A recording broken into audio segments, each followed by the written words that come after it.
પલસાણા વિસ્તારમાંથી 3 વર્ષની બાળકીનું અપહરણ કરાયું. પોલીસે ગણતરીના કલાકોમાં બાળકીને સુરક્ષિત અપહરણકારોના ચંગલમાંથી છોડાવી પોલીસે 2 આરોપીઓની ધરપકડ કરી છે.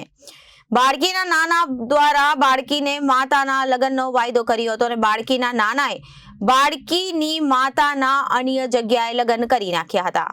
પોલીસે ગણતરીના કલાકોમાં બાળકીને સુરક્ષિત અપહરણકારોના ચુંગલમાંથી છોડાવી પોલીસે 2 આરોપીની ધરપકડ કરી છે અને બાળકીના નાના દ્વારા બાળકીના માતાના લગ્નનો વાયદો કર્યો હતો અને બાળકીના નાનાએ બાળકીની માતાના અન્ય જગ્યાએ લગ્ન કરી નાખ્યા હતા. ઉપરાંત અપહરણકારે બાળકીના નાનાને 7 લાખની મદદ કરી હતી. તે પૈસા પણ પાછા લેવાના હતા, જેને લીધે યુવકે પોતાના મિત્ર સાથે બાળકીનું અપહરણ કર્યું હતું. બાળકી ઘર બહાર રમતી હતી તે સમયે બાળકીનું અપહરણ કરાયું હતું.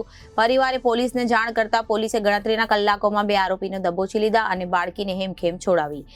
મળેલ બાતમીને આધારે અને ટેકનિકલ ઇન્ટેલિજન્સના આધારે 2 આરોપીની ધરપકડ કરેલ છે. એમાં જાન મોહમ્મદ ઝહીરુદ્દીન શાહ 32 વર્ષની ઉંમર છે. હાલ અહીં મહાલક્ષ્મી રેસિડેન્સી પલસાણા રહે છે અને જે મૂળ કુશીનગર ઉત્તર પ્રદેશનો રહેવાસી છે એ તથા એને મદદ કરનાર દિલીપ પરથિંગ કટારા મૂળ અમરોલી સુરત અને મૂળ રાજસ્થાનનો રહેવાસી છે.